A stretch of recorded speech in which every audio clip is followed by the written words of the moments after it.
Bonjour Silver, merci d'avoir accepté de témoigner pour mon projet contre la discrimination.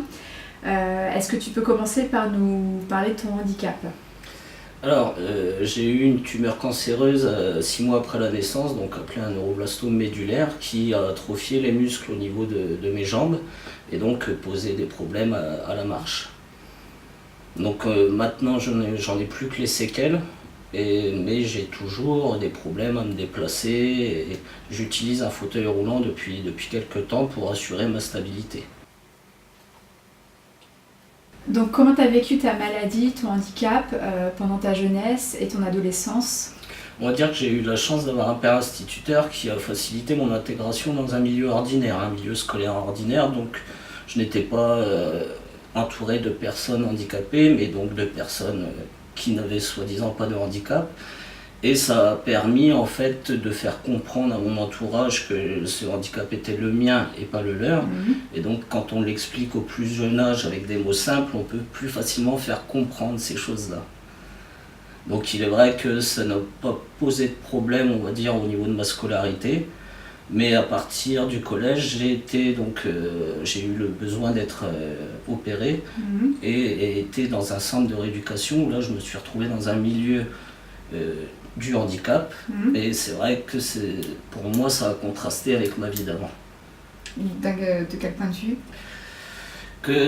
En fait, le fait de fréquenter d'autres personnes handicapées fait beaucoup plus ressortir ton handicap, le met beaucoup plus en première ligne, et c'est vrai que c'était chez moi quelque chose qui était de fait, mais qui n'était pas vraiment un obstacle, et qui ne faisait pas en fait partie de ma vie.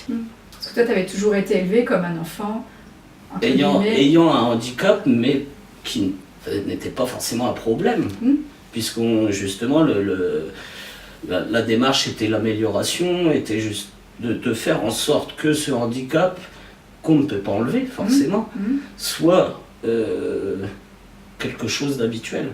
Et en tout cas, que tu sois intégré à la société. Voilà, que ça ne pose pas de problème aux autres, le handicap est le mien. D'accord, donc on peut dire que jusqu'au lycée, tu n'as pas souffert de discrimination? Pas plus qu'un autre, je pense. Peut-être au niveau des relations avec les filles, ou là où ça commence, mais autrement, non. Donc qu'est-ce qui s'est passé après le lycée? Quelle voie t'as emprunté?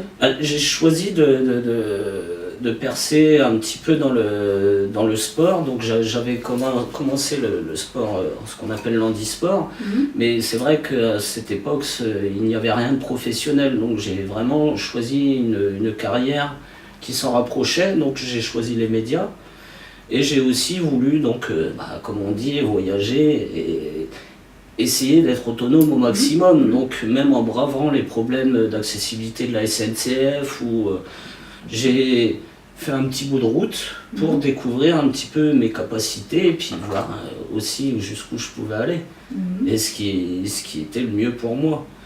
Et en fait, ça s'est soldé par une décision d'avoir une carrière professionnelle à domicile pour justement éviter de poser problème à une entreprise, que ce soit vraiment une charge pour eux de m'embaucher ou quoi aux caisses. Je me suis dit, quitte à avoir un travail et de le réussir, d'être à fond dedans, autant que j'en maîtrise tous les paramètres quelque part. Et donc c'est vrai que le fait de travailler au domicile était le plus simple par rapport aux petits problèmes que je peux avoir liés à mon handicap ou à la mobilité.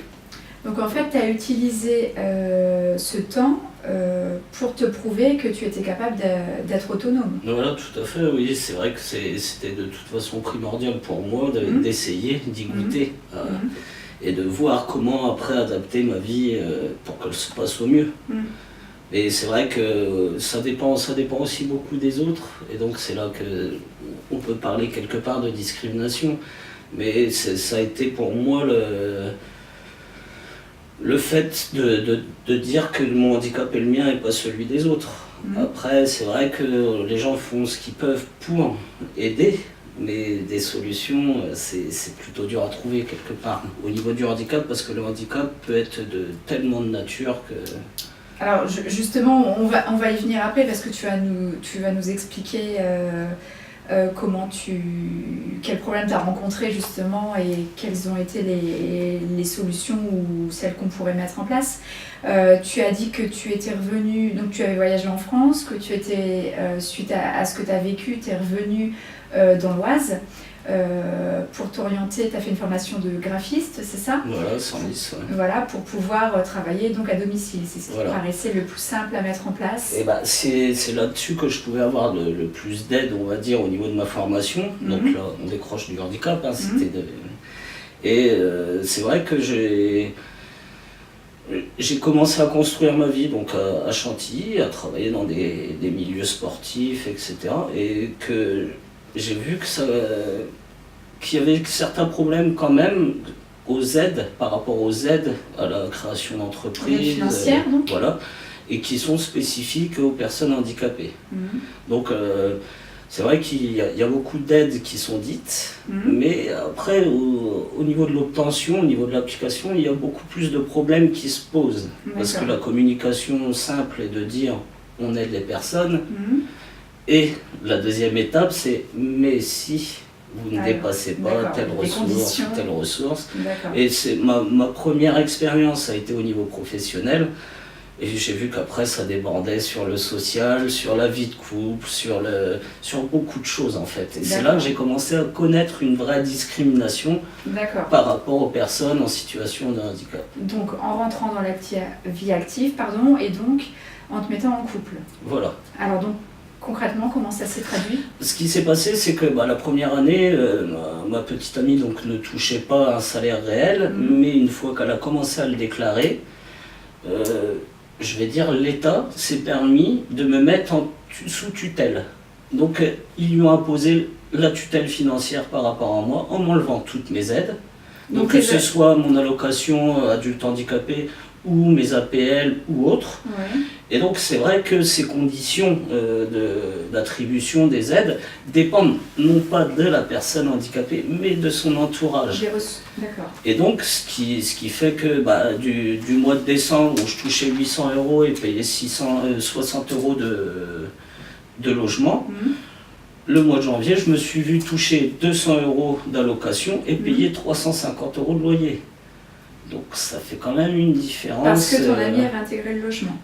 Parce qu'elle gagne trop d'argent pour que l'État continue à m'aider moi. D'accord.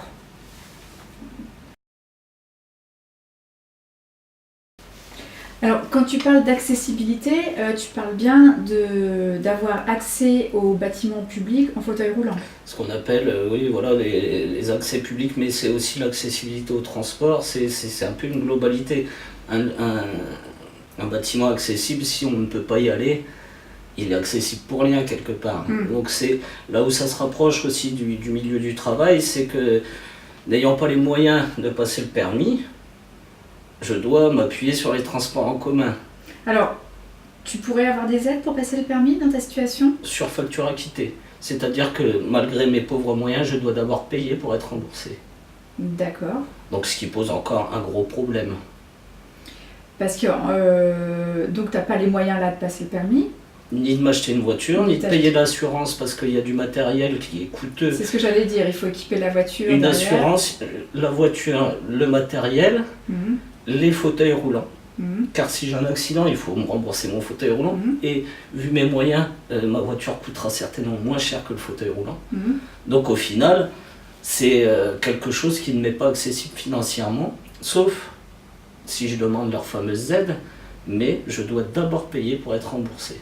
Et puisqu'on en parle, combien coûte en moyenne un fauteuil roulant? Je dirais entre 1500 et 4000 €. D'accord. Et est-ce qu'il y a des aides là-dessus, de la sécurité sociale? La sécurité sociale va prendre 600 € et les mutuelles vont prendre sur facture acquittée. Donc toujours pareil, une fois que c'est payé, elles peuvent prendre entre 2 et 3 fois le montant de la sécurité sociale. Donc ne comble pas forcément la totalité. D'accord. Il y a aussi la MDPH qui prend une partie qui s'axe beaucoup plus sur sur le permis de conduire. Mais c'est toujours sur facture, dossier, facture acquittée, et donc ça reste... Il faut toujours avancer l'argent qu'on n'a pas. D'accord, ok. Donc en termes d'accessibilité, justement, tu parlais des bâtiments, des transports, donc les transports en commun, j'imagine. Voilà, les transports en commun qui ont, eux, le libre choix d'être adaptés ou pas, mais qui ne verront aucune sanction tomber s'ils ne le font pas. Comme beaucoup de bâtiments également, qui peuvent reporter les aménagements parce qu'ils sont trop vieux, parce qu'ils n'ont pas été préparés pour ça. Donc c'est vrai que c'est un problème matériel qui peut détruire la vie d'un humain. Alors en termes d'accessibilité à un bâtiment, on pense que c'est juste cette fameuse rampe qui permet à un fauteuil d'accéder. Mais pour un transport en commun comme le bus ou le train, quel aménagement faut faire? Les systèmes ont déjà été faits de palettes sur les portes arrière, généralement où il y a le plus grand espace, et d'un coin avec une barrière pour placer la personne, généralement en fauteuil roulant, parce que c'est vrai que les problèmes d'accessibilité se fixent beaucoup sur les personnes en fauteuil roulant. Oui. Mais il reste aussi les personnes sourdes, aveugles, ce qu'on appelle les handicaps oubliés ou invisibles. Ou invisibles, d'accord. Et donc c'est vrai que ça reste il y a une pluralité qui est dure à gérer au niveau des solutions, mais les solutions sont pensées vraiment beaucoup trop techniques et restent de lourdes charges. Et donc c'est vrai qu'elles peuvent faire autant peur que le handicap, quelque part.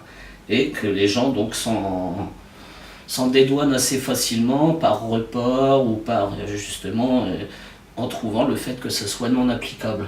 Mais ça devient un handicap pour eux, ce qui est problématique, et du coup ils en arrivent à dire que les personnes handicapées sont gênantes quelque part parce qu'elles leur forcent à dépenser de l'argent, à faire des travaux, et que ça leur coûte beaucoup trop, que ce soit en temps ou en argent. Donc ça devient un problème qu'ils préfèrent éviter. Donc tu penses que pour les transports en commun, en termes d'accessibilité, il y a une réelle discrimination contre les minorités en fait? Quelque part oui, parce que c'est vraiment, si on leur laisse le choix, c'est vrai que comme c'est contraignant, ils vont souvent prendre le choix de ne pas le faire. Donc en même temps, c'est un petit peu aussi comme le bâtiment, on laisse le choix aux autres de choisir du destin des personnes en situation de handicap. Donc c'est vrai que quelque part c'est discriminant, oui. Mais il n'y avait pas une loi qui justement obligeait les bâtiments publics ou les structures? Dans les termes oui, dans l'application non. D'accord. Puisqu'on a le droit des reports, puisqu'on peut prétexter ne pas avoir le budget, puisqu'on peut prétexter ne pas avoir les moyens physiques de le faire, ou que le bâtiment soit trop vieux. En fait, il y a plus moyen d'y échapper que d'aide pour le réaliser concrètement jusqu'au bout. En fait, c'est pas forcément applicable. C'est dit pour que on pense aux personnes en situation de handicap, on leur prévoit ça, mais c'est pas forcément appliqué jusqu'au bout et ni fait ni à faire, je dirais quelquefois, quoi. Donc est-ce que pour résumer, est-ce que je peux dire que durant ton enfance, ton adolescence et au début de ta vie d'adulte, t'as pas été confronté à des problèmes de discrimination, mais c'est quand tu es rentré dans la vie active et que tu t'es mis en couple que là, tu en as souffert? On peut dire ça. On peut dire ça. Après, mon cadre de vie a été assez exceptionnel étant jeune, et je sais que par contre il y a beaucoup de personnes qui rencontrent des difficultés, que ce soit pour passer les examens, que ce soit pour suivre une scolarité, du fait de l'accessibilité, ou aussi des moyens qu'il faut disposer, des moyens humains pour certaines personnes, des secrétaires, des choses comme ça, qui font une prise en charge beaucoup plus importante dans une école où ils ont déjà beaucoup de personnes à gérer. Mais c'est vrai que ça devient un frein, et que c'est décourageant quelque part d'essayer. Si on n'a pas trop d'expérience, on peut encore avoir la foi en ce qu'on nous dit. Mais une fois qu'on y a goûté et qu'on a eu beaucoup de déceptions, c'est vrai que demander, ça devient un handicap. Alors comment tu ressens, tu vis tout ça, cette discrimination, cette injustice? Comment ça se traduit quelque part, moi je trouve ça décourageant, dans le sens où c'est vrai que, comme je viens de le dire, à force de demander, on n'a plus envie. Donc on se renferme quelque part sur soi-même et on a l'impression que vraiment le handicap entraîne d'autres handicaps.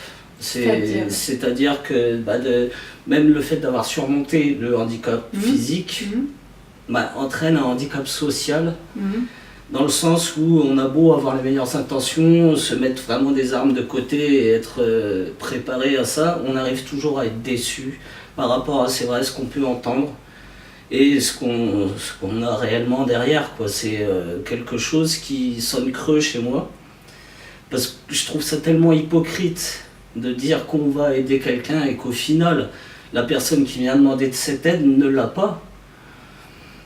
On y perd de la force, on s'épuise, on n'a plus envie quelque part de fréquenter les autres, et donc c'est là que ce fameux phénomène d'exclusion vient aussi, que les personnes restent seules chez elles et ne font plus rien.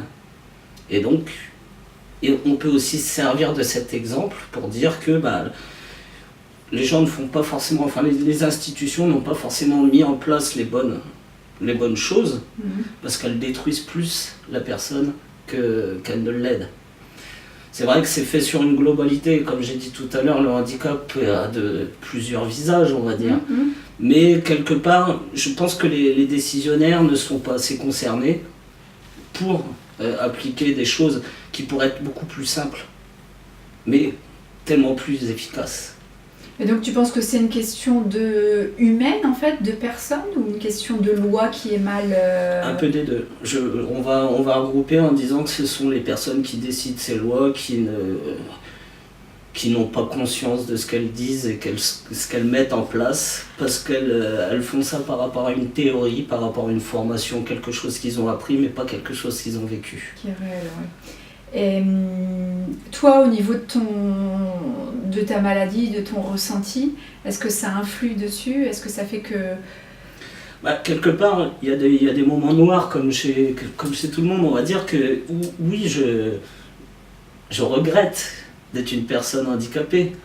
Mais c'est vrai que c'est quelque chose aussi qui a fait partie de mon éducation dès le plus jeune âge, donc ça a été aussi une force pour moi. Une différence ne fait pas forcément une tare.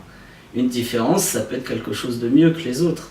Comme je n'aime pas le terme handicapé, que je trouve tellement discriminatoire, parce qu'une personne handicapée est quelqu'un qui n'est pas quelque part normal. Mais quelqu'un qui est normal est une personne ordinaire. Donc quelqu'un qui n'est pas normal peut être aussi extraordinaire. Donc le terme du handicap, pour moi, handicapé n'existe pas. Je préfère parler du milieu ordinaire ou de quelqu'un de différent.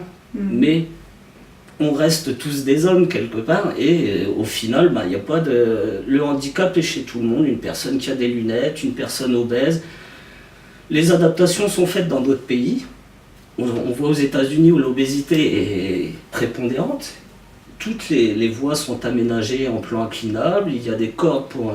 Donc c'est quelque chose qui touche beaucoup plus de monde. Et le handicap est où à ce moment-là? Moi je pense que le terme est mal choisi. Personne à mobilité réduite, c'est aussi un petit peu long et ça exclut beaucoup d'autres. Parce que c'est vrai que la personne en fauteuil roulant est l'image de la personne handicapée, mais il n'y a pas que ça. Et donc c'est vrai que parler du handicap et des personnes à mobilité réduite, c'est très réducteur pour les céciteux, les déficients mentaux, tout ce qu'on peut avoir comme panel de handicap, dans le sens du terme. Et c'est, par exemple, au polo, si je peux me permettre, le plus gros handicap est capitaine d'équipe. Donc, le terme... Le plus gros handicap est capitaine d'équipe. Celui qui aura plus fort handicap sera capitaine. Donc, c'est là où être le plus handicapé quelque part est le plus important dans le sport des rois. D'accord. Eh bien, ce sont sur ces dernières phrases que nous allons arrêter l'interview. Je te remercie beaucoup d'avoir apporté ton témoignage, et puis je te souhaite bonne chance et bon courage pour la suite. Merci bien. À bientôt. Au revoir.